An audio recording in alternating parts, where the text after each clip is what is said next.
To all. എല്ലാ കുട്ടികൾക്കും online ക്ലാസ്സിലേക്ക് സ്വാഗതം. നമ്മളിന്ന് എക്കണോമിക്സിനെ കുറിച്ചാണ് പഠിക്കാൻ പോകുന്നത്. എക്കണോമിക്സുമായി ബന്ധപ്പെട്ട കാര്യമാണ് പറയാൻ പോകുന്നത്. നമ്മൾ പ്ലസ് ടു 10ാം ക്ലാസ്സൊക്കെ കഴിഞ്ഞ് പ്ലസ് 1 എത്തിയിരിക്കുകയാണ് അല്ലേ? അതിൻ്റെ ബാക്കിയുള്ള കാര്യങ്ങളൊക്കെ നിങ്ങൾക്ക് അറിയാമല്ലോ. ഹ്യൂമാനിറ്റീസ്, കൊമേഴ്സ് ഗ്രൂപ്പുകൾക്ക് പഠിക്കേണ്ട എല്ലാ സബ്ജക്റ്റുകളും അറിയാം. അതിൽ 2 പേർക്കും കോമൺ ആയിട്ട് പഠിക്കാനുള്ള ഒരു സബ്ജക്റ്റാണ് എക്കണോമിക്സ് എന്ന് പറയുന്നത്, സാമ്പത്തിക ശാസ്ത്രം. ഈ സബ്ജക്റ്റ് നിങ്ങൾ നേരത്തെ സ്കൂൾ ക്ലാസ്സിലൊക്കെ പഠിച്ചിട്ടുണ്ടല്ലോ. സാമ്പത്തിക ശാസ്ത്രം സ്കൂൾ ക്ലാസ്സിൽ പഠിച്ചിട്ടില്ലേ? ജോഗ്രഫി പുസ്തകത്തിന്റെ ഭാഗമായിട്ട് നിങ്ങൾ എക്കണോമിക്സ് പഠിച്ചിട്ടില്ലേ? എന്തൊക്കെയാണ് നിങ്ങൾ അവിടെ എക്കണോമിക്സിനെ കുറിച്ച് പഠിച്ചത്? കുറേയധികം കാര്യങ്ങൾ പറഞ്ഞു അല്ലേ? നമ്മൾ എക്കോണമിയിലെ പ്രധാനപ്പെട്ട സെക്ടറുകൾ ഏതെല്ലാം, എന്താണ് എക്കണോമിക്സ്, സംരംഭം എന്താണ്, അങ്ങനെയൊക്കെയുള്ള കുറേ കാര്യങ്ങളെ സംബന്ധിച്ചാണ് നിങ്ങൾ അവിടെ പഠിച്ചത്. ഇനി നമ്മൾ അതിനെ ഒരു പ്രത്യേക സബ്ജക്റ്റായിട്ട് എടുത്തുകൊണ്ട് പഠിക്കുകയാണ്. ഹയർ സ്റ്റഡീസിൽ ഹ്യൂമാനിറ്റീസ്, കൊമേഴ്സ് ഗ്രൂപ്പുകളിൽ ഒരു പ്രത്യേക സബ്ജക്റ്റായിട്ട് എടുത്താണ് നമ്മൾ ഇനി അത് പഠിക്കാൻ പോകുന്നത്. ഓക്കെ. അപ്പൊ ഈ എക്കണോമിക്സ് എന്ന് പറഞ്ഞാൽ, അല്ലെങ്കിൽ സാമ്പത്തിക ശാസ്ത്രം എന്ന് പറഞ്ഞാൽ എന്തിനെ കുറിച്ചുള്ള പഠനമാണ്? എന്തിനെ കുറിച്ചുള്ള പഠനമാണ് സാമ്പത്തിക ശാസ്ത്രം? സമ്പത്തിനെ കുറിച്ചുള്ള പഠനമാണ്. അതുകൊണ്ടാണ് അതിനെ എന്തെന്ന് വിളിക്കുന്നത്? സാമ്പത്തിക ശാസ്ത്രം എന്ന് പറയുന്നത്. ശാസ്ത്രം എന്താണ്? ഒരു കാര്യത്തെക്കുറിച്ച് വ്യക്തമായ രീതിയിൽ നമ്മൾ എന്ത് ചെയ്യുന്ന ചിട്ടയായ രീതിയിൽ പഠനം നടത്തി അതിന്റെ കാര്യകാരണ സഹിതങ്ങൾ ഉൾപ്പെടെ വളരെ എംപെരിക്കലായിട്ട് അല്ലെങ്കിൽ വളരെ ശാസ്ത്രീയമായ രീതിയിൽ പഠിക്കുന്നത് കൊണ്ടാണ് അതിനെ ശാസ്ത്രം എന്ന് പറയുന്നത്. ഓക്കെ. അപ്പൊ ഇതൊരു സാമൂഹിക ശാസ്ത്രമാണ്, സോഷ്യൽ സയൻസ് ആണ്. ഇപ്പൊ സോഷ്യൽ സയൻസുകൾ എന്ന് പറഞ്ഞാൽ മറ്റ് ഫിസിക്സ്, കെമിസ്ട്രി പോലുള്ള എക്സാക്ട് സയൻസ് അല്ല. അതൊക്കെ എന്താണ്? പ്യുവർ സയൻസ് ആണ്. എന്നാൽ ഇതെന്താണ്? സോഷ്യൽ സയൻസ് ആണ്. അപ്പൊ ഇവിടെ നമ്മള് ഇൻഡിവിജ്വൽസിനെ കുറിച്ച് അല്ലെങ്കിൽ സമൂഹത്തിലുള്ള ആൾക്കാരെ സംബന്ധിച്ചാണ് നമ്മൾ പഠിക്കുന്നത്. അവരുടെ സ്വഭാവ സവിശേഷതകൾ എന്ന് പറയുന്നത് എപ്പോഴും മാറിക്കൊണ്ടിരിക്കും. ആ സ്വഭാവ സവിശേഷതകൾ ഈ സബ്ജക്റ്റിനെയും എന്ത് ചെയ്യും? ബാധിക്കും. അപ്പൊ അതുകൊണ്ടാണ് ഇതിനെ സാമൂഹിക ശാസ്ത്രം അഥവാ സോഷ്യൽ സയൻസ് എന്ന് പറയുന്നത്. അത്തരത്തിലുള്ള ആ ഗണത്തിൽപ്പെട്ട ഒരു സബ്ജക്റ്റാണ് എന്ന് പറയുന്നത് എക്കണോമിക്സ് എന്ന് പറയുന്നത്. പിടികിട്ടിയല്ലോ? അപ്പൊ എന്താണ് എക്കണോമിക്സ് എന്നുള്ളത് നമുക്കറിയാം. അപ്പൊ യഥാർത്ഥത്തിൽ എക്കണോമിക്സിന്റെ ഒറിജിൻ തുടങ്ങുന്നത് 1776-ലാണ്. ഈ വർഷം വളരെ കൃത്യമായ രീതിയിൽ നിങ്ങൾ ഓർത്തു വെച്ചിരിക്കുക. 1776-ലാണ് സാമ്പത്തിക ശാസ്ത്രത്തിന്റെ ഏറ്റവും പ്രധാനപ്പെട്ട, അല്ലെങ്കിൽ സാമ്പത്തിക ശാസ്ത്രവുമായി ബന്ധപ്പെട്ടിട്ടുള്ള ഏറ്റവും പ്രധാനപ്പെട്ട പുസ്തകം എന്ത് ചെയ്തത്? പുറത്തിറങ്ങുന്നത്. അപ്പൊ ഈ വർഷം വളരെ പ്രധാനപ്പെട്ടതാണ്. അപ്പൊ ഇതിനു മുമ്പ് വരെയും സാമ്പത്തിക ശാസ്ത്രം എന്ന് പറഞ്ഞാൽ പൊളിറ്റിക്കൽ എക്കോണമി എന്ന് പറയുന്ന ഒരു ശാസ്ത്ര വിഭാഗമായിരുന്നു. പൊളിറ്റിക്കൽ എക്കോണമി എന്ന് പറയുന്ന ഒരു വിഭാഗമായിരുന്നു. അപ്പൊ ആ പൊളിറ്റിക്കൽ എക്കോണമി എന്ന് പറയുന്നത് ഒരു എക്കണോമിക്സ് ആയി രൂപപ്പെട്ടത് 1776-ലാണ്.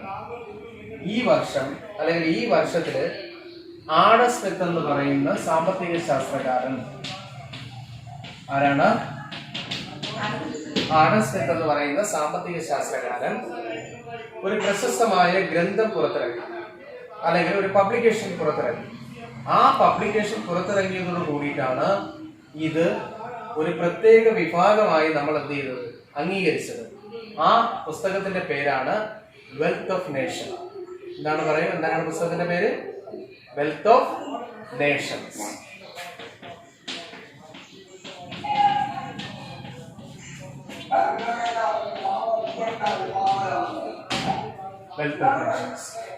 അപ്പൊ ഈ 3 കാര്യങ്ങൾ ഞാൻ പറഞ്ഞു, ശ്രദ്ധിച്ചിരിക്കുക. അപ്പൊ എന്താണ്? 1776 പ്രസിദ്ധീകരിച്ച വെൽത്ത് ഓഫ് നേഷൻസ് എന്ന് പറയുന്ന പുസ്തകം ആരാ പ്രസിദ്ധീകരിച്ചത്? ആഡം സ്മിത്ത് എന്ന് പറയുന്ന സാമ്പത്തിക ശാസ്ത്രകാരനാണ് പ്രസിദ്ധീകരിച്ചത്. അപ്പൊ ആ പ്രസിദ്ധീകരണത്തോട് കൂടിയിട്ടാണ് എക്കണോമിക്സ് എന്ന് പറയുന്നത് ഒരു സെപ്പറേറ്റ് അല്ലെങ്കിൽ ഒരു പ്രത്യേക ശാസ്ത്ര വിഭാഗമായി നമ്മൾ എന്ത് ചെയ്തത്? അംഗീകരിക്കപ്പെട്ടത്. അതിനു മുമ്പും എക്കണോമിക്സ് ഇല്ലായിരുന്നോ? ഉണ്ടായിരുന്നു.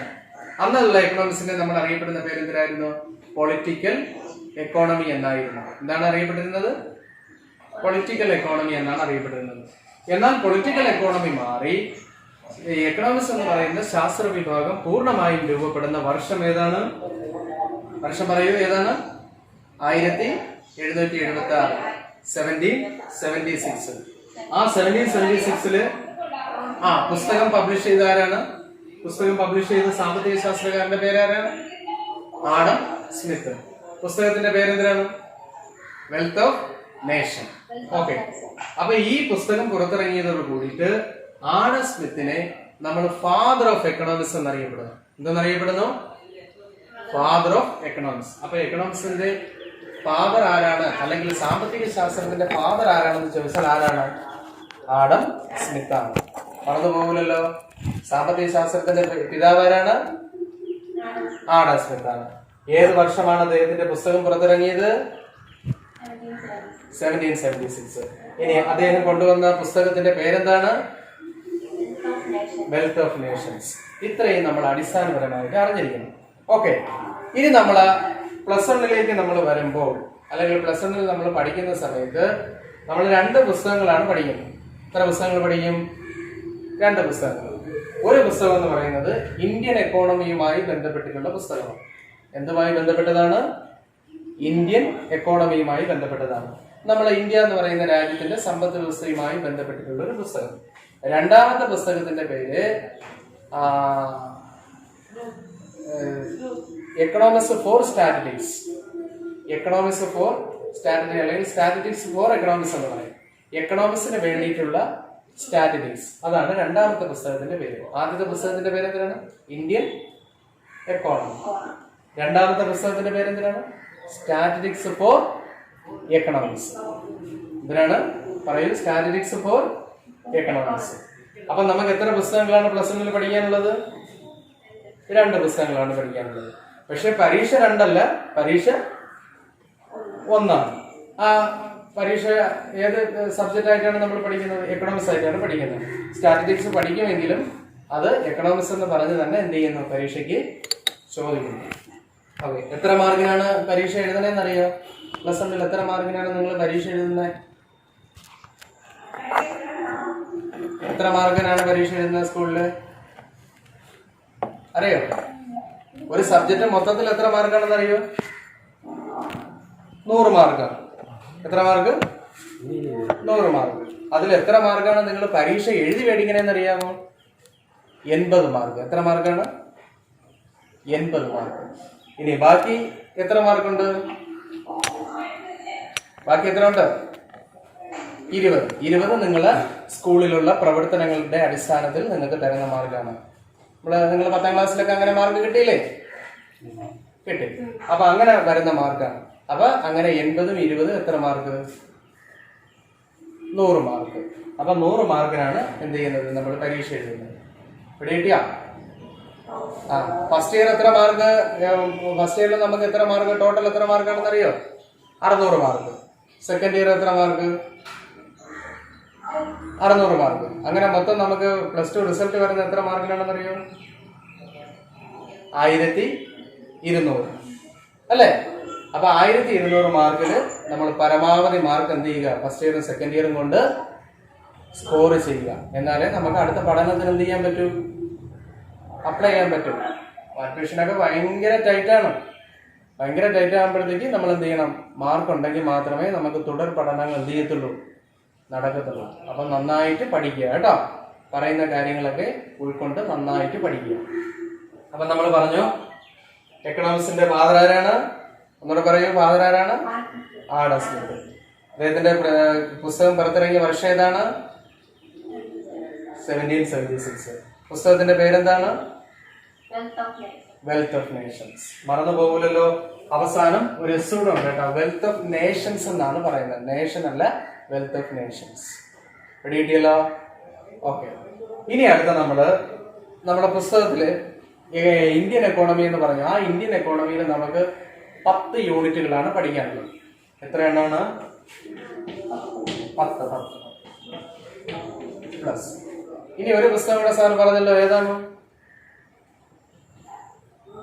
Statistics four economics. അതിനകത്തുനിന്ന് നമ്മൾ എത്ര ചാപ്റ്റർ പഠിക്കുന്നോ? 9 ചാപ്റ്റർ പഠിക്കും. അപ്പൊ നമുക്ക് മൊത്തം പബ്ലിക് പരീക്ഷയ്ക്ക് എത്ര ചാപ്റ്റർ പഠിക്കണം? എത്ര ചാപ്റ്റർ പഠിക്കണം? 19 ചാപ്റ്ററുകളാണ് നമുക്ക് പഠിക്കാനുള്ളത്. ഇവിടെ കിട്ടിയ എത്ര ചാപ്റ്ററുകൾ പഠിക്കണം? 19 ചാപ്റ്ററുകൾ പഠിക്കണം. ഓക്കെ, 19 ചാപ്റ്റർ വളരെ എളുപ്പമാണ്. നമുക്ക് വലിയ ബുദ്ധിമുട്ടുകളൊന്നും ഇല്ല, അത് പഠിക്കാൻ വലിയ ബുദ്ധിമുട്ടുകളൊന്നും ഇല്ല. ഓക്കെ, അപ്പൊ ഇനി ഈ സാമ്പത്തിക ശാസ്ത്രത്തിന്റെ കുറച്ച് കാര്യങ്ങൾ കൂടെ ഞാൻ പറയാം. സാമ്പത്തിക ശാസ്ത്രത്തില് സമ്പത്തിനെ കുറിച്ചാണ് നമ്മൾ പഠിക്കുന്നതെന്ന് പറഞ്ഞു. സമ്പത്തിന് നമ്മൾ ഇംഗ്ലീഷിൽ എന്തെന്ന് പറയും? സമ്പത്ത്. അത് സാമ്പത്തിക ശാസ്ത്രമാണ്. സമ്പത്തിന് നമ്മൾ എന്തെന്ന് പറയും? വെൽത്ത്, അല്ലെ? വെൽത്ത്. അപ്പൊ എക്കണോമിക്സ് എന്ന് പറഞ്ഞാൽ എന്തിനെ കുറിച്ചുള്ള പഠനമാണ്? എന്തിനെ കുറിച്ചുള്ള പഠനമാണ്? വെൽത്തിനെ കുറിച്ചുള്ള പഠനമാണ്. അപ്പൊ സാമ്പത്തിക ശാസ്ത്രം എന്ന് പറയുന്നത് എന്തിനെ കുറിച്ചുള്ള പഠനമാണ്? വെൽത്തിനെ കുറിച്ച് പഠിക്കുന്നത്. അപ്പൊ നമുക്ക് പറയാം, economics is the study of ബാക്കി പൂരിപ്പിക്കും എന്താണ്? Study of wealth. മറന്നു പോകില്ലല്ലോ. ഒരു ഡെഫിനിഷൻ പറയാൻ പറഞ്ഞാൽ, സാമ്പത്തിക ശാസ്ത്രത്തിന് ഒരു നിർവചനം പറയാൻ പറഞ്ഞാൽ നമ്മൾ ഇത് പറയുക. എന്തിനാണ്? Economics is the study of wealth. Okay, അപ്പൊ ഇത് നമുക്ക് ഒരു ഭാഗമായിട്ട് പറയാം.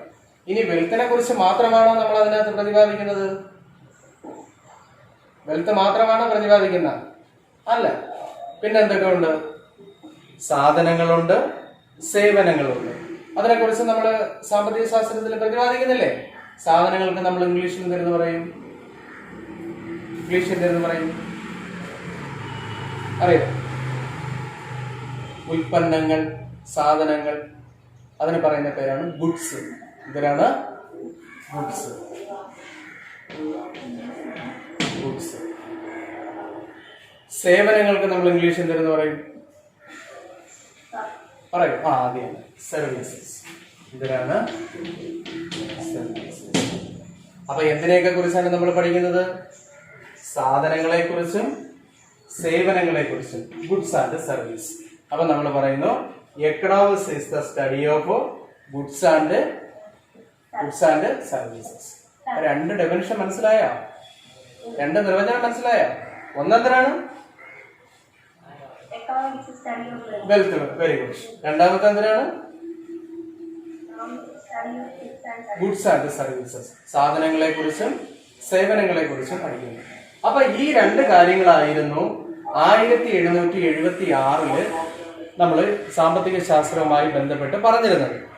എന്നാൽ ഇപ്പൊ നമ്മള് ആ കാലഘട്ടങ്ങളൊക്കെ ഇങ്ങനെ കഴിഞ്ഞ് ഇപ്പൊ നമ്മള് 2020 എത്തി, അല്ലേ?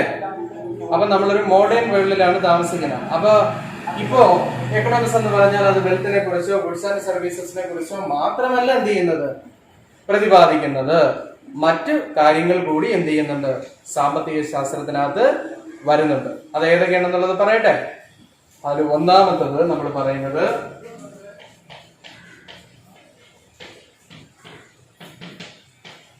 എന്തായിരുന്നു വായിക്കും? നമ്മളിതിനെ PRODUCTION എന്തായിരുന്നു വായിക്കും? PRODUCTION പ്രൊഡക്ഷൻ, അല്ലേ? ഓക്കെ, അപ്പൊ എന്തായിരുന്നു പറയുന്നു? ഒന്നാമത്തെ എന്തിനാണ്? പ്രൊഡക്ഷൻ. പ്രൊഡക്ഷൻ എന്ന് പറഞ്ഞാൽ എന്തിനാണ്? What is production? ഉൽപാദനം എന്ന് പറഞ്ഞാൽ എന്താണ്? നമ്മൾ സാധനങ്ങളൊക്കെ നിർമ്മിക്കുന്നത് കേട്ടിട്ടില്ലേ? ഉൽപ്പാദിപ്പിക്കുന്ന അല്ലെങ്കിൽ ഉൽപ്പാദിപ്പിക്കുന്നതുമായി ബന്ധപ്പെട്ട കാര്യങ്ങളെ കുറിച്ച് കേട്ടിട്ടില്ലേ? ഉൽപാദനം എവിടെയാണ് നടക്കുന്നത്? ഫാക്ടറികളിലാണ് നടക്കുന്നത്. ഓക്കെ, അപ്പൊ പ്രൊഡക്ഷൻ എന്ന് പറഞ്ഞാൽ സാധനങ്ങൾ, സേവനങ്ങളൊക്കെ നിർമ്മിക്കുന്നതിനെ പറയുന്ന പേരാണ് എന്തെന്ന് പറയുന്ന? പ്രൊഡക്ഷൻ എന്ന് നമ്മൾ പറയുന്നത്, ഉൽപാദനം എന്ന് പറയുന്നത്. അപ്പൊ പ്രൊഡക്ഷൻ ചെയ്യുന്ന ആളെ നമ്മളൊരു പേര് പറയും. എന്തിനാണെന്ന് അറിയാമോ? പ്രൊഡക്ഷൻ ചെയ്യുന്ന ആളെ നമ്മൾ പറയുന്ന പേരാണ് പ്രൊഡ്യൂസർ എന്ന് പറയും. ഇതെന്ന് പറയും? പ്രൊഡ്യൂസർ എന്ന് പറയും. അപ്പൊ പ്രൊഡ്യൂസർ എന്ന് പറഞ്ഞാൽ എക്കണോമിക്സിൽ നമ്മൾ ഉപയോഗിക്കുന്ന ഒരു ടേമാണ്, ഒരു പദമാണ് പ്രൊഡ്യൂസർ എന്ന് പറയുന്നത്. അദ്ദേഹം ചെയ്യുന്ന പരിപാടിയുടെ പേരെന്തിനാണ്? പ്രൊഡക്ഷൻ ആണ്, അല്ലെങ്കിൽ ഉൽപാദനമാണ്. മനസ്സിലായോ? അപ്പൊ പ്രൊഡ്യൂസ് ചെയ്യുന്നു അല്ലെങ്കിൽ പ്രൊഡക്ഷൻ നടത്തുന്നു. ഓക്കെ. രണ്ട്, ഡിസ്ട്രിബ്യൂഷൻ.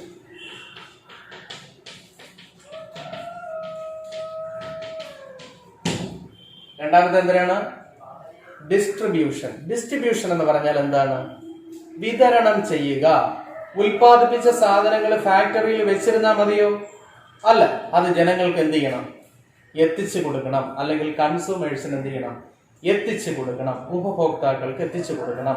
അവരുടെ ആവശ്യങ്ങൾക്കനുസരിച്ച് ഉപയോഗിക്കാൻ നമ്മൾ എത്തിച്ചു കൊടുക്കണം. അങ്ങനെ ചെയ്യുന്ന പരിപാടിയെ നമ്മൾ പറയുന്ന പേരാണ് എന്തെന്ന് പറയുന്ന ഡിസ്ട്രിബ്യൂഷൻ അഥവാ വിതരണം എന്ന് പറയും. അപ്പൊ ഡിസ്ട്രിബ്യൂഷൻ ചെയ്യുന്ന ആളിനെ നമ്മൾ എന്ത് പേര് വിളിക്കും? ഡിസ്ട്രിബ്യൂട്ടർ. ഇതരാണ് ഡിസ്ട്രിബ്യൂട്ടർ. അപ്പൊ ഉൽപാദനം ചെയ്യുന്ന ആളിനെ നമ്മൾ എന്തെന്ന് പറഞ്ഞു? പ്രൊഡ്യൂസർ. ഡിസ്ട്രിബ്യൂഷൻ ചെയ്യുന്ന ആളിനെ നമ്മൾ എന്തെന്ന് പറയുന്നു? ഡിസ്ട്രിബ്യൂട്ടർ എന്ന് പറയുന്നു. മനസ്സിലായോ? ഓക്കെ. ഇനി മൂന്നാമത്തെ കാര്യം പറയും. ജനങ്ങൾക്ക് എത്തിച്ചു കൊടുത്തു കഴിഞ്ഞാൽ അവർ ആ സാധനങ്ങൾ എന്ത് ചെയ്യും? ഉപയോഗിക്കും.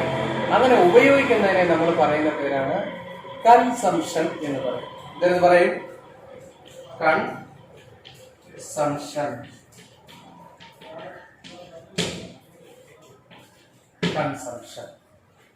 അപ്പൊ കൺസ്യൂം ചെയ്യുന്ന ആളെ വിളിക്കുന്ന പേരെന്തിനാണ്? കൺസ്യൂമർ. ഓക്കെ, കൺസ്യൂമർ എന്നാണ് അയാളെ വിളിക്കുന്നത്. ഇപ്പൊ ഡിസ്ട്രിബ്യൂട്ട് ചെയ്യുന്ന ആളെ ഡിസ്ട്രിബ്യൂട്ടർ എന്ന് പറയുന്നു. കൺസംഷൻ ചെയ്യുന്ന ആളെ നമ്മൾ എന്തെന്ന് പറയുന്നു? കൺസ്യൂമർ എന്ന് പറയുന്നു. അപ്പൊ ഉപയോഗിക്കുന്നു, അല്ലെങ്കിൽ അവര് അതിനെ ഉപയോഗിക്കുന്നു. നാലാമത്തെ എന്ന് പറയുന്നത് എക്സ്ചേഞ്ച്.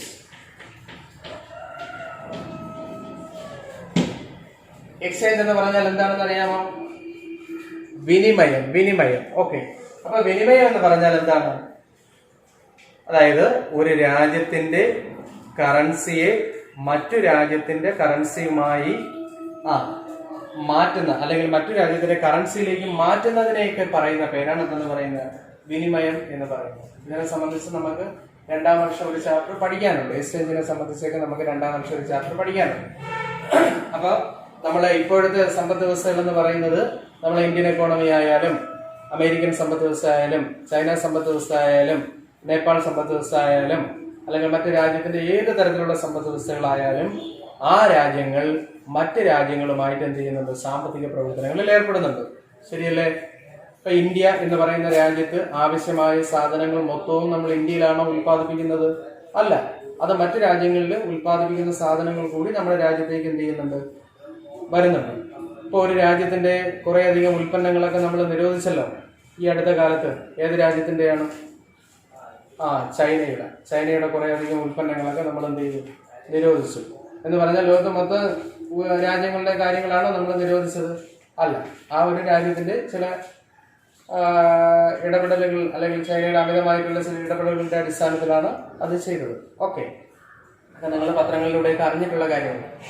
അപ്പൊ എന്തിനാണ് എക്സ്ചേഞ്ച് എന്ന് പറഞ്ഞാൽ? ഒരു രാജ്യത്തിന്റെ കറൻസിയെ, അല്ലെങ്കിൽ ഒരു രാജ്യത്തിന്റെ കറൻസിയുടെ മൂല്യങ്ങളെ മറ്റൊരു രാജ്യത്തിന്റെ കറൻസിയിലേക്ക് നമ്മൾ കൺവേർട്ട് ചെയ്യപ്പെടുന്നതിനെ പറയുന്ന പേരാണ് എന്തെന്ന് പറയുന്നത്? എക്സ്ചേഞ്ച് എന്ന് പറയുന്നത്. അപ്പൊ ഇന്ത്യയിൽ ഉപയോഗിക്കുന്ന കറൻസി ഏതാണ്? രൂപയാണ്. അപ്പൊ അമേരിക്കയിൽ എന്തിനാണ് ഉപയോഗിക്കുന്നത്? ഡോളർ. അപ്പൊ ഇന്ത്യയിൽ ഉപയോഗിക്കുന്ന രൂപയെ നമ്മൾ എന്ത് ചെയ്യുന്നുണ്ട്? അമേരിക്കയിലെ ഡോളറിലേക്ക് നമ്മൾ കൺവേർട്ട് ചെയ്യപ്പെടുന്നു. ആ പ്രോസസ്സിന് അറിയപ്പെടുന്ന പേരാണ് എന്ന് പറയുന്നത് എക്സ്ചേഞ്ച് എന്ന് പറയുന്നത്.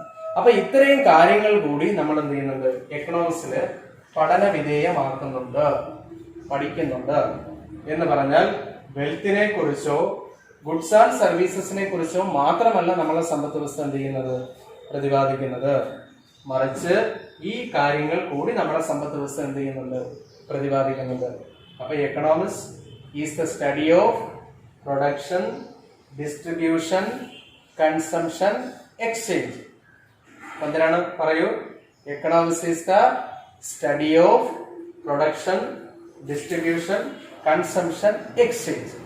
ഈ 4 കാര്യങ്ങളെയും നമ്മളൊരു പേര് പറയും. എന്തിനാണെന്നറിയാമോ ആ പേര്? സാമ്പത്തിക പ്രവർത്തനങ്ങൾ. എന്തിനാണ്? സാമ്പത്തിക പ്രവർത്തനങ്ങൾ. ഇതിനെ നമ്മൾ പറയുന്നത് എക്കണോമിക് ആക്ടിവിറ്റീസ്. അപ്പൊ ഇതിനെന്തിനാണ് നമ്മൾ പറയുന്നത്? എക്കണോമിക് ആക്ടിവിറ്റീസ്, സാമ്പത്തിക പ്രവർത്തനങ്ങൾ എന്ന് പറയുന്നത്. അപ്പൊ സാമ്പത്തിക പ്രവർത്തനങ്ങൾ ഏതൊക്കെയാണ്? ഉൽപാദനം, വിതരണം, ഉപഭോഗം, വിനിമയം. മനസ്സിലായോ? അപ്പൊ നമ്മളെ ഇപ്പോഴും മോഡേൺ വേൾഡിൽ എക്കണോമിക്സ് എന്തെന്ന് ചോദിച്ചാൽ നമ്മൾ പറയണം economics is the study of economic activities. Which are the economic activities? Production, distribution, consumption, exchange. മനസ്സിലായോ? ഇത്രയും കാര്യങ്ങൾ ഉൾപ്പെടുന്നതിനെയാണ് നമ്മൾ എന്തെന്ന് പറയുന്നത്? എക്കണോമിക് ആക്ടിവിറ്റീസ് എന്ന് പറയുന്നത്. ഇത്രയും കാര്യങ്ങൾ മനസ്സിലായോ? എന്താണ് പറഞ്ഞ? Economics is A study of wealth എന്ന് പറയാം, economics is A study of goods and services എന്ന് പറയാം, economics is the study of economic activities like production, distribution, consumption, exchange. ഇങ്ങനെയും നമുക്ക് പറയാം. സമ്പത്തിനെ കുറിച്ച് പഠിക്കുന്നു, സാധന സേവനങ്ങളെ കുറിച്ച് പഠിക്കുന്നു, സാമ്പത്തിക പ്രവർത്തനങ്ങളായ ഉൽപാദനം, വിതരണം, വിനിമയം, ഉപഭോഗം, വിനിമയം എന്നീ കാര്യങ്ങളെ കുറിച്ച് പഠിക്കുന്നു. ഒന്ന് നമുക്ക് പഠിച്ച ഇത്രയും നേരം നമ്മൾ പഠിച്ച കാര്യങ്ങൾ എന്തൊക്കെയാണ്? എക്കണോമിക്സിന്റെ പിതാവാരാണ്? ആഡം സ്മിത്ത് ആണ്. ആഡം സ്മിത്ത് പുസ്തകം പബ്ലിഷ് ചെയ്ത വർഷം ഏതാണ്? 1776 പുറത്തിറങ്ങിയ പുസ്തകത്തിന്റെ പേരെന്താണ്? വെൽത്ത് ഓഫ് നേഷൻസ് എന്നാണ്. വെൽത്ത് ഓഫ് നേഷൻ പുറത്തിറങ്ങിയതോടുകൂടി ആഡം സ്മിത്തിന് ഒരു പ്രത്യേകമായ ഒരു പരിഗണനയൊക്കെ കിട്ടിയല്ലേ? അദ്ദേഹത്തെ നമ്മൾ എന്തെന്നറിയപ്പെട്ടു?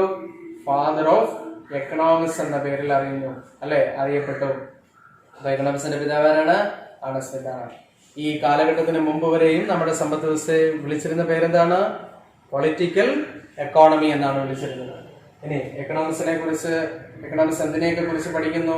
വെൽത്തിനെ കുറിച്ച് പഠിക്കുന്നു, ഗുഡ്സ് ആൻഡ് സർവീസസിനെ കുറിച്ച് പഠിക്കുന്നു, എക്കണോമിക് ആക്ടിവിറ്റീസുകൾ, സാമ്പത്തിക പ്രവർത്തനങ്ങളെ കുറിച്ച് പഠിക്കുന്നു അല്ലേ? പ്രധാനപ്പെട്ട സാമ്പത്തിക പ്രവർത്തനങ്ങൾ ഏതൊക്കെയാണ്?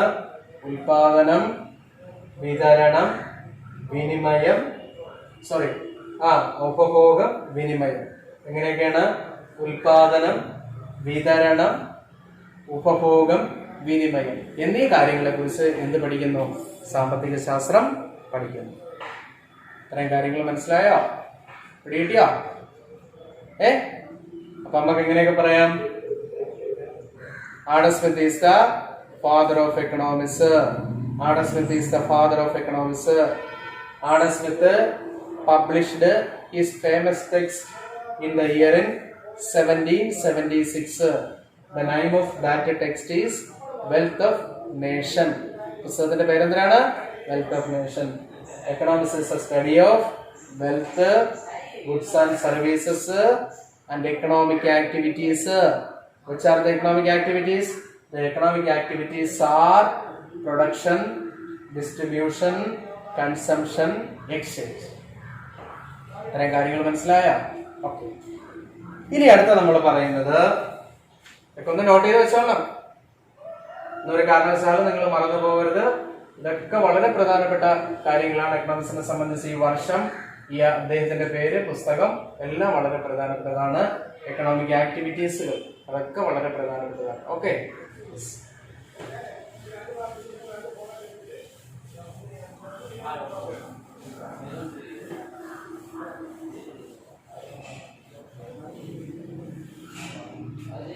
ഇനി അടുത്ത നമ്മള് ചാപ്റ്ററിലേക്ക് വരാം. നമുക്ക് പരീക്ഷയ്ക്ക് ആവശ്യമായിട്ടുള്ള കാര്യങ്ങളിലേക്ക് വരാം. നമ്മൾ പറഞ്ഞു എക്കണോമിക്സിനകത്ത് എത്ര യൂണിറ്റുകൾ ഉണ്ടെന്ന് പറഞ്ഞു? 10 യൂണിറ്റുകൾ ഉണ്ടെന്ന് പറഞ്ഞു. ഓക്കെ. ആ 10 യൂണിറ്റുകൾ ഏതൊക്കെയാണെന്നുള്ളത് നമ്മളൊന്ന് പരിചയപ്പെടാം. അല്ലെ, പ്രധാനപ്പെട്ട ചാപ്റ്റേഴ്സുകൾ ഏതൊക്കെയാണെന്നുള്ളതൊന്ന് പരിചയപ്പെടാം. നമുക്കറിയാം 1947 അല്ലെ, ഓഗസ്റ്റ് 15. എന്താ ഈ ദിവസത്തിന്റെയും വർഷത്തിന്റെയും പ്രത്യേകത? ഇന്ത്യ സ്വാതന്ത്ര്യം പ്രാപിച്ചു അല്ലെ.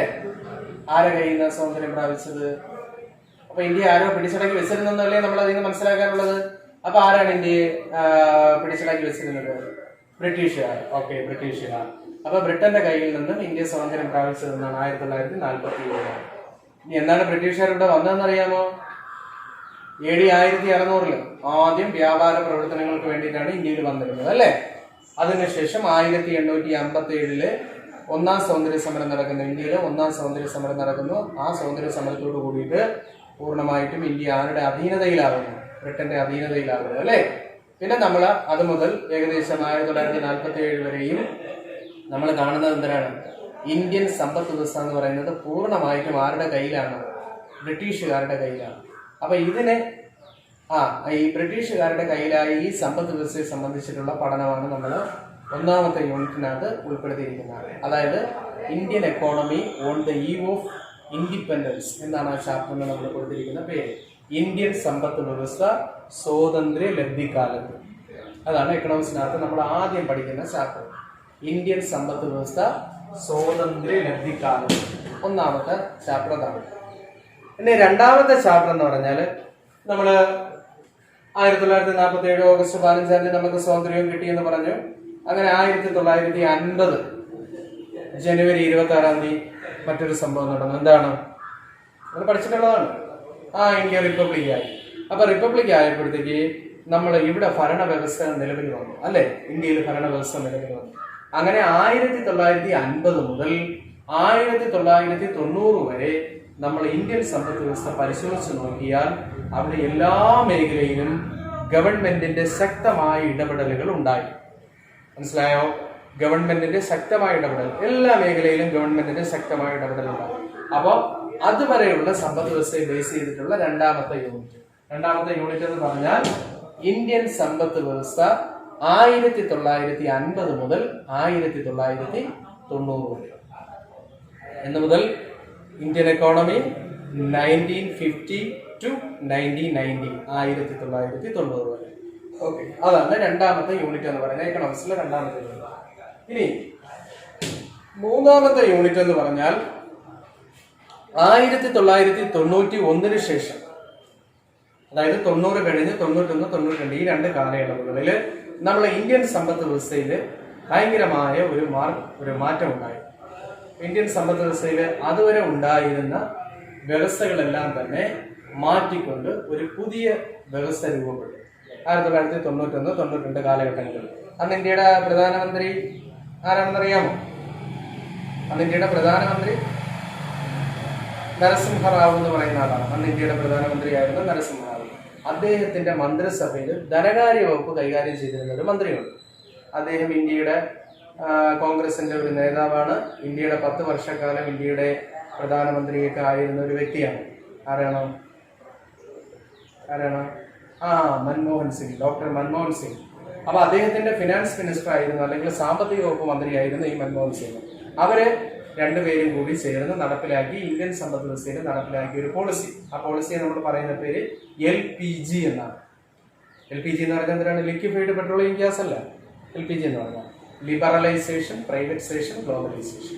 ലിബറലൈസേഷൻ എന്ന് പറഞ്ഞാൽ ഉദാരവൽക്കരണം, സ്വകാര്യവൽക്കരണം, ആഗോളവൽക്കരണം. അപ്പൊ അതിനെ കുറിച്ചുള്ള ചാപ്റ്ററാണ് നമ്മൾ മൂന്നാമത് പഠിക്കുന്നത്. പിടികിട്ടിയോ? ഏതൊക്കെയാണ്? LPG ഇന്ത്യയിൽ നടപ്പിലാക്കിയ 1990 ശേഷം നടപ്പിലാക്കിയ പ്രത്യേകതകളാണ് LPG എന്ന് പറയുന്നത്. അതാണ് മൂന്നാമത്തെ യൂണിറ്റിനകത്ത് പ്രതിപാദിക്കുന്നത്. ഇനി നാലാമത്തെ യൂണിറ്റിനകത്ത് പ്രതിപാദിക്കുന്നത് നമ്മുടെ ഈ ഇന്ത്യ മഹാരാജ്യത്ത് ലോകത്തിലെ ഏറ്റവും കൂടുതൽ ദരിദ്രന്മാരുള്ള രാജ്യമാണ് നമ്മുടെ എന്ന് പറയുന്നത്, ഇന്ത്യ എന്ന് പറയുന്നത്. ഇപ്പൊ ഇന്ത്യ ഒരുപാട് മേഖലയിലൊക്കെ ഇന്ത്യ ഒരുപാട് മുന്നേറ്റങ്ങളൊക്കെ നടത്തിയെങ്കിലും ദാരിദ്ര്യത്തിന്റെ കാര്യത്തിൽ ഇന്ത്യ ലോകരാജ്യങ്ങളുടെ പട്ടികയിൽ ഇന്ത്യയിൽ 1ാം റാങ്കാണ് ഇന്ത്യക്കുള്ളത്.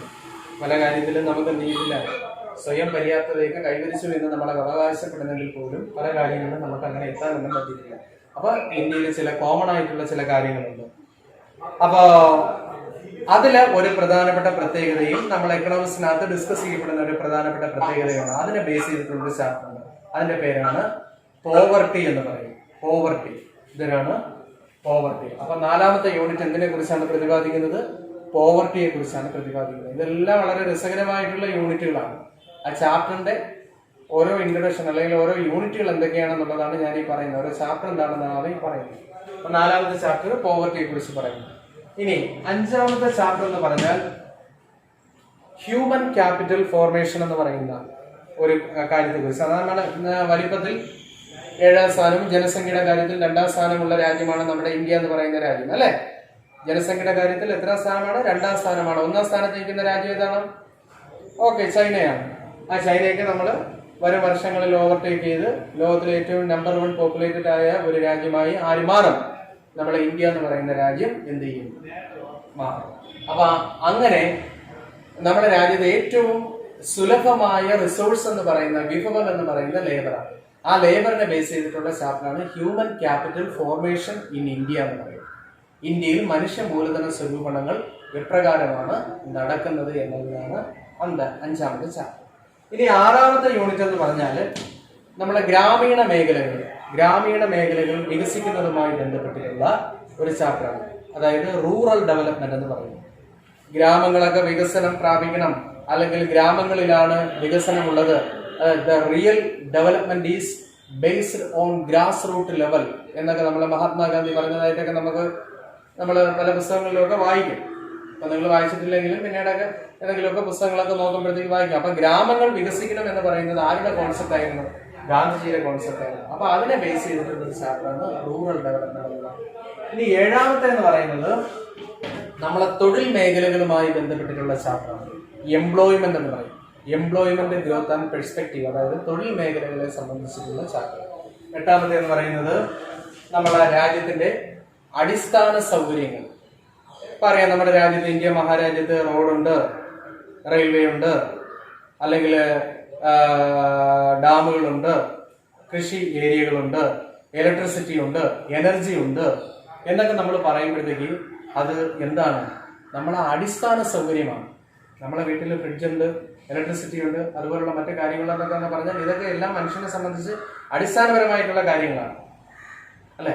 അപ്പൊ ഇങ്ങനെ അടിസ്ഥാനപരമായ കാര്യങ്ങളെ സംബന്ധിച്ചിട്ടുള്ള ചാപ്റ്റർ, അതിനെയാണ് നമ്മൾ ഇൻഫ്രാസ്ട്രക്ചർ എന്ന് പറയുന്നത്. ആ യൂണിറ്റിന്റെ പേരെന്തിനാണ്?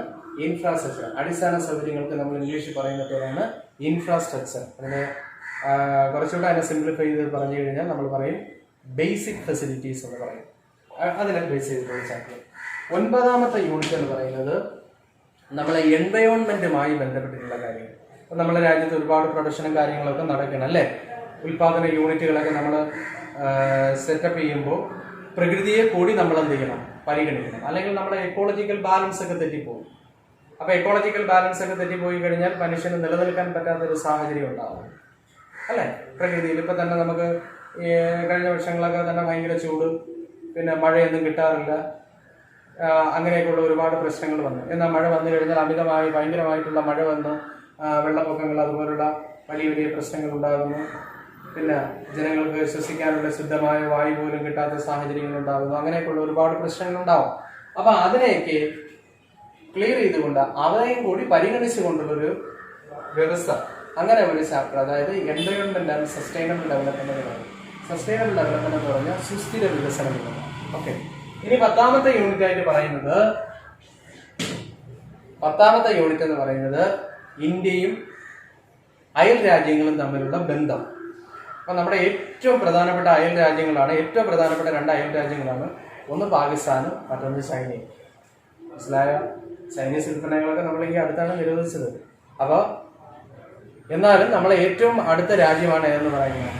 ചൈന എന്ന് പറയുന്നത്. അപ്പൊ ഇന്ത്യയും ചൈനയും പാകിസ്ഥാനും തമ്മിലുള്ള വികസന അനുഭവങ്ങളെ സംബന്ധിച്ചിട്ടുള്ള ചാപ്റ്റർ, അതാണ് പത്താമത്തെ ചാപ്റ്റർ. ഇങ്ങനെ മൊത്തം 10 യൂണിറ്റുകളാണ് നമുക്ക് ഏതിനകത്തുള്ളത്? എക്കണോമിക്സിനകത്ത് ഈ 10 യൂണിറ്റുകളാണ് പഠിക്കാനുള്ളത്. ഓക്കെ, വളരെ എളുപ്പമാണ്. എല്ലാ യൂണിറ്റുകളും വളരെ എളുപ്പമാണ്, നന്നായിട്ട് നമുക്ക് പഠിച്ചെടുക്കാൻ പറ്റുന്നതാണ് എല്ലാ യൂണിറ്റുകളും. ഇനി economics four statistics.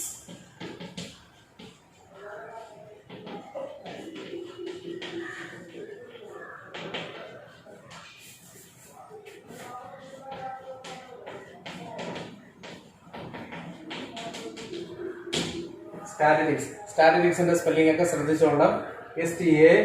STATISTICS, statistics. Okay, അങ്ങനെയാണ് പറയുന്നത്. എക്കണോമിക്സ് ഫോർ സ്റ്റാറ്റിസ്റ്റിക്സ്, സാമ്പത്തിക ശാസ്ത്രത്തിന് വേണ്ടിയിട്ടുള്ള സ്റ്റാറ്റിസ്റ്റിക്സ്. അതിന് നമ്മൾ ആദ്യം സ്റ്റാറ്റിസ്റ്റിക്സ് എന്ന് പറയുന്ന ഒരു പുതിയ ടേമാണ്, അതിനെ കുറിച്ച് പരിചയപ്പെടുത്തുന്ന ഒരു യൂണിറ്റ് ആണ്. ഇൻട്രൊഡക്ഷൻ ടു സ്റ്റാറ്റിസ്റ്റിക്സ് എന്ന് പറയും. ഒന്നാമത്തെ യൂണിറ്റ് അതാണ് ഇൻട്രൊഡക്ഷൻ ടു സ്റ്റാറ്റിസ്റ്റിക്സ് എന്ന് പറയും. ഇനി രണ്ടാമത്തെ യൂണിറ്റ് എന്ന് പറഞ്ഞു കഴിഞ്ഞാൽ നമ്മൾ വിവരങ്ങളൊക്കെ എങ്ങനെ ശേഖരിക്കും, ചില കാര്യങ്ങളെ സംബന്ധിച്ച് നമ്മൾ പറയൂലേ, വലിപ്പത്തിൽ ഇത്ര സ്ഥാനമുള്ള രാജ്യമാണ്, വലിപ്പത്തിൽ 1-ാം സ്ഥാനമുള്ള രാജ്യം, 2-ാം സ്ഥാനമുള്ള രാജ്യം, ജനസംഖ്യയുടെ കാര്യം, സാക്ഷരതയുടെ കേസ്. അപ്പൊ നമ്മൾക്ക് ഒരു അടിസ്ഥാനപരമായ വിവരം കിട്ടിയാൽ മാത്രമേ, ഏതൊരു കാര്യത്തെ കുറിച്ചും അങ്ങനെയുള്ളൊരു വിവരം ഉണ്ടെങ്കിൽ മാത്രമേ നമുക്ക് എന്ത് ചെയ്യാൻ പറ്റൂ? നല്ല രീതിയിൽ അതിന്റെ കാര്യഗൗരവത്തോട് കൂടിയിട്ട് അതിനെ സമീപിക്കാൻ നമുക്ക് സാധിക്കത്തുള്ളൂ. അപ്പൊ അങ്ങനെ ആ വിവരങ്ങളൊക്കെ നമ്മൾ എങ്ങനെ ശേഖരിക്കും എന്നതിനെ സംബന്ധിച്ചിട്ടുള്ള ചാപ്റ്ററാണ്. അതിന്റെ പേരാണ് കളക്ഷൻ ഓഫ് ഡേറ്റ എന്ന് പറയുന്നത്. Collection of data. ഓക്കെ, അടുത്ത ഡേറ്റ കളക്ട് ചെയ്ത് കഴിഞ്ഞാൽ നമ്മൾ മൂന്നാമത് അതിനെ ചെയ്യുന്ന പരിപാടി, മൂന്നാമത്തെ യൂണിറ്റ് എന്ന് പറയുന്നത് അതിനെ ഓർഗനൈസ് ചെയ്യും. ഡേറ്റകളെയൊക്കെ ഓർഗനൈസ് ചെയ്യും അല്ലെങ്കിൽ വർഗീകരിക്കും. അതുമായി ബന്ധപ്പെട്ട ഒരു ചാപ്റ്റർ. നാലാമത്തെ ഡേറ്റകളെ നമ്മൾ പ്രസന്റ് ചെയ്യുന്ന ചാപ്റ്റർ, പ്രസന്റേഷൻ ഓഫ് ഡേറ്റ എന്ന് പറയും. ഗ്രാഫും ഡയഗ്രത്തിലൂടെയൊക്കെയാണ് നമ്മൾ പ്രസന്റേഷൻ നടത്തുന്നത്. ഗ്രാഫിലൂടെയൊക്കെ അത് വരയ്ക്കുക. അതാണ് പ്രസന്റേഷൻ ഓഫ് ഡേറ്റാസ് എന്ന് പറയുന്ന 5, 6, 7, 8 ഇത്രയും യൂണിറ്റുകൾ നമുക്ക് സിമ്പിൾ മാത്തമെറ്റിക്സ് ആണ്. മാത്തമെറ്റിക്സ് അതായത് സ്റ്റാറ്റിസ്റ്റിക്സിന് ചില ചെറിയ ചെറിയ ചെറിയ മാത്സുകളെ ബേസ് ചെയ്തിട്ടുള്ള കാര്യങ്ങളാണ്. പ്രോബ്ലം ഏരിയാസുകളാണ് 5, 6, 7, 8. മെഷേഴ്സ് ഓഫ് സെൻട്രൽ ടെൻഡൻസി എന്ന് പറയും, ഡിസ്പെർഷൻ എന്ന് പറയും, കോറിലേഷൻ, ഇൻഡെക്സ് നമ്പേഴ്സ്. അപ്പോൾ സിമ്പിൾ മാത്സ് ആണ്. 10ാം ക്ലാസ്സിൽ പഠിച്ചതുപോലുള്ള വലിയ മാത്സ് ഒന്നുമല്ല, സിമ്പിൾ മാത്സ് ആണ്. നമുക്ക് എല്ലാവർക്കും ചെയ്യാൻ പറ്റുന്നതാണ്. കുറേയധികം ഇക്വേഷൻസുകളൊക്കെ ഉണ്ട്. അത് നന്നായിട്ടൊക്കെ എഴുതി പഠിച്ച ഈ യൂണിറ്റ് ഈ പറയുന്ന കാര്യങ്ങളെല്ലാം നമുക്ക് നല്ലപോലെ ഓർത്ത് വയ്ക്കണം. ഇനി 9ാമത്തെ ചാപ്റ്റർ നമുക്ക് പ്രോജക്റ്റ് ഉണ്ടാക്കുന്നതുമായി ബന്ധപ്പെട്ടാണ്. പ്രോജക്റ്റ് എന്ന് പറയുമ്പോഴത്തേക്ക് നമ്മളൊക്കെ അറിയാമല്ലോ, നമ്മൾ സ്കൂൾ ക്ലാസ്സിലൊക്കെ തന്നെ നമ്മൾ പ്രോജക്റ്റ് ഉണ്ടാക്കിയിട്ടില്ലേ. അപ്പോൾ അതിൻ്റെ സ്റ്റെപ്പുകളെയൊക്കെ സംബന്ധിച്ച് നമുക്ക് പരിചയപ്പെടുത്തുന്ന ചാപ്റ്റർ. അങ്ങനെ മൊത്തം നമുക്ക് ഈ 19 യൂണിറ്റുകളാണ് നമുക്ക് ഇതിനകത്ത് പഠിക്കാനുള്ളത്. എല്ലാം വളരെ രസകരമായിട്ടുള്ള യൂണിറ്റുകളാണ്. ഇന്ത്യൻ എക്കോണമിയിലും സ്റ്റാറ്റിസ്റ്റിക്സിലും ഒക്കെ നമുക്ക് രസകരമായിട്ടുള്ള യൂണിറ്റുകളാണ്. ഓക്കെ, അപ്പോൾ രണ്ടും ഒരേ രീതിയിൽ തന്നെ നമുക്ക് പഠിച്ചു പോകണം, ഒരേപോലെ തന്നെ പഠിച്ചു പോകണം. കാര്യം രണ്ട് പുസ്തകത്തിനകത്തു നിന്നുമുള്ള കാര്യങ്ങൾ ഉൾപ്പെടുത്തിക്കൊണ്ട് എക്കണോമിക്സ് എന്നുള്ള രീതിയിൽ പരീക്ഷയ്ക്ക് ക്വസ്റ്റ്യൻസുകളുണ്ടാവും. ഓക്കെ, ഇനി ഇതിൽ നമുക്ക് ഇന്ത്യൻ എക്കോണമിയുടെ 1ാമത്തെ യൂണിറ്റ് കുറച്ച് കാര്യങ്ങളൊന്ന് പറഞ്ഞു വെക്കാം. ഓക്കെ, അപ്പോൾ ഇത്രയും കാര്യങ്ങൾ മനസ്സിലായല്ലോ. ഓക്കെ, അപ്പോൾ ഇനി ഇന്ത്യൻ എക്കോണമിയിലെ 1ാമത്തെ യൂണിറ്റ്, അതിനെക്കുറിച്ച് കുറച്ച് കാര്യങ്ങൾ നമുക്ക് പറയാം.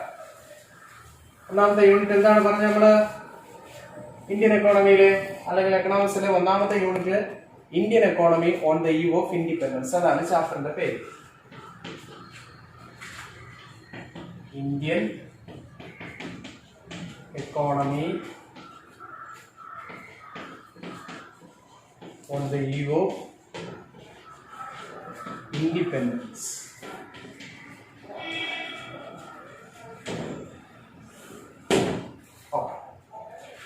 അപ്പൊ ഇതില് Indian economy on the eve of independence എന്ന് പറയുന്നത്, അല്ലെങ്കിൽ സ്വാതന്ത്ര്യ കാലത്ത് ഇന്ത്യൻ സമ്പദ് വ്യവസ്ഥ എന്നാണ് അതിന്റെ മലയാളം. അപ്പൊ നമുക്കറിയാം ഇന്ത്യ സ്വാതന്ത്ര്യം പ്രാപിച്ചത് എന്നാണ് 1947 ഓഗസ്റ്റ് 15-ാം തീയതിയാണ് ഇന്ത്യക്ക് സ്വാതന്ത്ര്യം കിട്ടിയത്. അതിന് മുന്നേ വരെയുള്ള നമ്മുടെ സമ്പദ് വ്യവസ്ഥ എന്ന് പറയുന്നത് ആരുടെ കൈകളിലായിരുന്നു? ബ്രിട്ടന്റെ കൈകളിലായിരുന്നു. അപ്പൊ ബ്രിട്ടീഷുകാര് ഇന്ത്യൻ സമ്പദ് വ്യവസ്ഥ അല്ലെങ്കിൽ ഇന്ത്യൻ സമ്പദ് വ്യവസ്ഥയെ എങ്ങനെയൊക്കെയാണ് നോക്കിക്കണ്ടത്? അതായത് ബ്രിട്ടീഷുകാർക്ക് ഇന്ത്യയിൽ ഉണ്ടായിരുന്ന പ്രധാനപ്പെട്ട ലക്ഷ്യങ്ങൾ എന്തെല്ലാം? ആ ലക്ഷ്യങ്ങൾ നമ്മൾ ഇംഗ്ലീഷിൽ എന്ന് പറയും മോട്ടീവ്സ് എന്ന് പറയും. അപ്പൊ മോട്ടീവ്സ് ഓഫ് ബ്രിട്ടീഷേഴ്സ്, അതായത് ബ്രിട്ടീഷുകാർ ഇന്ത്യ ഭരിക്കുന്ന സമയത്ത് ഇന്ത്യയിൽ ബ്രിട്ടീഷുകാർക്ക് ഉണ്ടായിരുന്ന 2 പ്രധാനപ്പെട്ട ലക്ഷ്യങ്ങൾ ഏതൊക്കെയാണ്? അത് വളരെ പ്രധാനപ്പെട്ടതാണ്. ഈ ചാപ്റ്ററിൽ ഉടനീളം നമ്മൾ പഠിക്കുന്ന ഈ ചാപ്റ്ററിന്റെ മൊത്തം കാര്യങ്ങൾ പഠിക്കുമ്പോൾ ഇതിന്റെ ഒരു സവിശേഷത ഈ 2 കാര്യങ്ങൾ ഈ ചാപ്റ്ററിലുടനീളം ബാധിച്ചു നിൽക്കും. ഓക്കെ, അതിൽ 1ാമത്തെ കേസ് എന്ന് പറഞ്ഞാൽ ഇന്ത്യയിൽ നിന്നും അസംസ്കൃത വസ്തുക്കൾ ശേഖരിച്ച് ബ്രിട്ടനിലേക്ക് കൊണ്ടുപോവുക. ഒന്നാമതെന്തിനാണ്? ഇന്ത്യയിൽ നിന്നും അസംസ്കൃത വസ്തുക്കൾ ശേഖരിച്ച് ബ്രിട്ടനിലേക്ക് കൊണ്ടുപോവുക. മനസ്സിലായോ? അതായത് കളക്ടിങ് റാ മെറ്റീരിയൽസ് ഫ്രം ഇന്ത്യ. കളക്ടിങ് റാ മെറ്റീരിയൽസ് ഫ്രം ഇന്ത്യ. 1ാമത്തെ പോയിന്റ് അതാണ്. 1ാമത്തെ മോട്ടീവ് അതാണ്. എന്തിനാണ്? Collecting raw materials from India. ഇന്ത്യയിൽ നിന്നും അസംസ്കൃത വസ്തുക്കൾ കളക്ട് ചെയ്തുകൊണ്ട് പോവുക. ആരാണ് കളക്ട് ചെയ്യുന്നത്?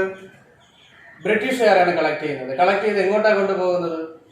അവരുടെ രാജ്യത്തേക്ക്, മദർ കൺട്രി, അവരുടെ രാജ്യത്തേക്ക് കളക്ട് ചെയ്തുകൊണ്ട് പോവുക. എന്തിനു വേണ്ടിയിട്ടായിരിക്കും അവരുടെ രാജ്യത്തേക്ക് ഈ സാധനങ്ങൾ കളക്ട് ചെയ്തുകൊണ്ട് പോകുന്നത്? ഉൽപാദനം നടത്താനാണ്. അപ്പൊ എന്തുകൊണ്ട് അവർ ഇന്ത്യയിൽ ഉൽപാദനം നടത്തിയില്ല? ഇന്ത്യയിൽ ഉൽപാദനം നടത്താത്തതിന്റെ പ്രധാനപ്പെട്ട കാരണം ഇൻഡസ്ട്രികളെല്ലാം തന്നെ സെറ്റപ്പ് ചെയ്തിരിക്കുന്നത് എവിടെയല്ലായിരുന്നു? ഇന്ത്യയിലല്ലായിരുന്നു. പകരം അത് എവിടെയായിരുന്നു? ബ്രിട്ടനിലായിരുന്നു. അപ്പൊ അതിനാവശ്യമായിട്ടുള്ള അസംസ്കൃത വസ്തുക്കളുടെ ശേഖരണം നടത്തുക എന്ന കാര്യം മാത്രമാണ് ബ്രിട്ടീഷുകാർ ഇന്ത്യയിൽ ചെയ്തിരുന്നത്. അപ്പൊ ഒന്നാമത് എന്തിനാണ്? Collecting raw materials from India, ഒന്നാമത്. ഇനി രണ്ടാമതൊരു ഒബ്ജക്റ്റീവ് പറയുന്നത് India as a source of manufactured of British goods, അല്ലെങ്കിൽ ഇന്ത്യ എന്ന് പറയുന്നത് ബ്രിട്ടീഷുകാരുടെ ഉൽപ്പന്നങ്ങൾ വിൽക്കാനുള്ള ഒരു കമ്പോളമായിട്ട് മാത്രമാണ് ആര് കണ്ടത്? ബ്രിട്ടീഷുകാർ കണ്ടത്. അപ്പൊ India is A market four Britain.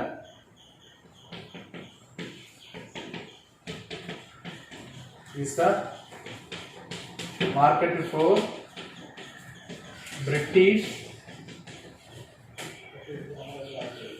Manufactured goods.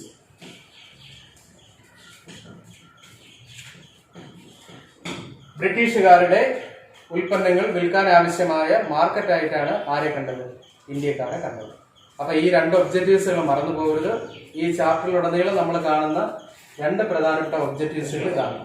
ഇതിനാണ് പറയുന്നത് ബ്രിട്ടീഷുകാർ ഇന്ത്യയിൽ ഉണ്ടായിരുന്ന രണ്ട് മോട്ടീവ്സുകൾ എന്തൊക്കെയാണ്, അല്ലെങ്കിൽ ബ്രിട്ടീഷുകാരുടെ ഒബ്ജക്റ്റീവ്സുകൾ എന്ന് പറഞ്ഞാൽ, ഒന്ന് ഇന്ത്യയിൽ നിന്ന് റോ മെറ്റീരിയൽസ് കളക്ട് ചെയ്ത് ബ്രിട്ടനിലേക്ക് കൊണ്ടുപോകുക, രണ്ട് ബ്രിട്ടനിൽ കൊണ്ടുപോയ റോ മെറ്റീരിയൽസുകളെ ഉൽപ്പന്നങ്ങളാക്കി തിരിച്ച് ഇന്ത്യയിൽ കൊണ്ടുവന്ന് വിൽക്കുക. അപ്പൊ India is A market four British manufactured goods. ഈ രണ്ട് പോയിന്റ് ഓർമ്മിച്ചു. ഓക്കെ.